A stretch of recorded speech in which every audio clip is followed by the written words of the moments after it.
Does the world around you feel more and more divided? Have recent events set your family members and colleagues on opposite sides of issues?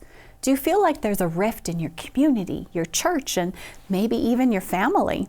If you feel torn, on edge, and like the world is being pulled apart, well, you're not alone. A house divided against itself cannot stand. Does that phrase sound familiar? Well, it's often quoted, and it's a powerful statement. These are the words of Jesus, and they were recorded for us in Mark chapter 3. Now, the issue of division and contention, even in Christian circles and families, well, it isn't a new one. Thankfully, the Bible gives us examples of how to survive in the face of internal struggles. There's good news in the midst of all the division. Let's look at a couple of examples, one from the Old Testament and one from the New Testament. Well, in the years following Moses and then Joshua's leadership, the Israelites struggled to settle in the land that God had promised them. They clashed with various groups and were sometimes victorious and sometimes not. At one point, the tribes were being threatened by the Midianites.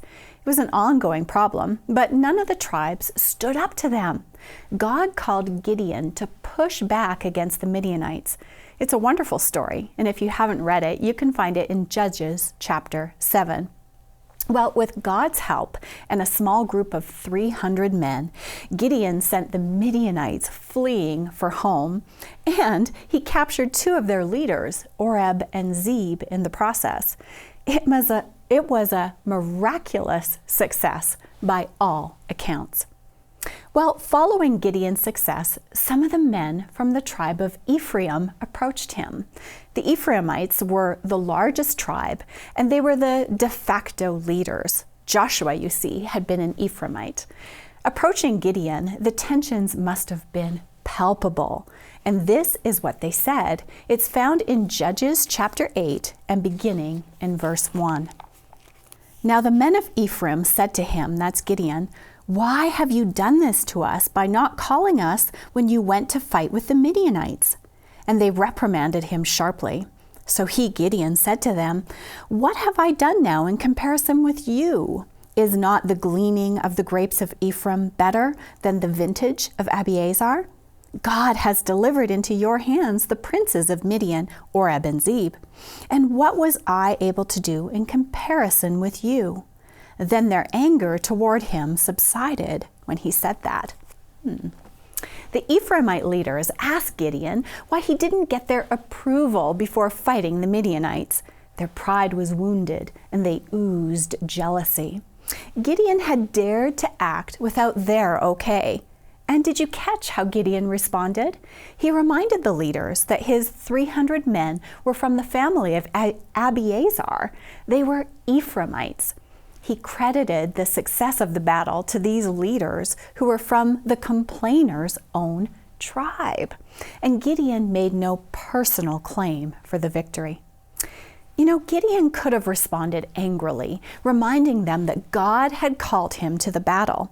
But instead, he responded to their pride with courtesy, diplomacy, and a great deal of self-control.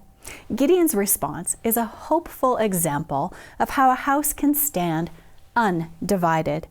The Ephraimites' anger, well, it subsided.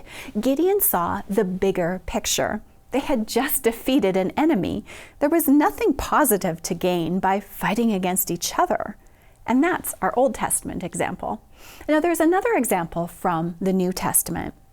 Jesus observed pride and divisiveness in his own followers. One day, Jesus' disciples saw someone casting out demons, someone not in their small group. The disciples responded in a way not unlike how the Ephraimites responded to Gideon. The disciples were jealous. Let's read that account in Mark chapter 9, verses 38 to 41. "Teacher, we saw someone who does not follow us casting out demons in your name, and we forbade him because he does not follow us." But Jesus said, "Do not forbid him, for no one who works a miracle in my name can soon afterward speak evil of me. For he who is not against us is on our side. For whoever gives you a cup of water to drink in my name, because you belong to Christ, assuredly I say to you, he will by no means lose his reward. Jesus was clear with his disciples. No one who works a miracle in his name could possibly be against them, he said. Jesus reminded them of the bigger picture, his cause versus the devil's. Those not against God's cause were on their side. It didn't matter who won the victory, just that the victory was won. Well, this week you may encounter men and women like the jealous and prideful Ephraimite leaders. They may criticize your battle or respond jealously to your success. Gideon's response is a model for unity. He showed courtesy and diplomacy. That's how a house stands undivided. Or you may encounter others outside of your church or organization who are doing powerful things for the cause of God. You may feel tempted to feel jealous or prideful.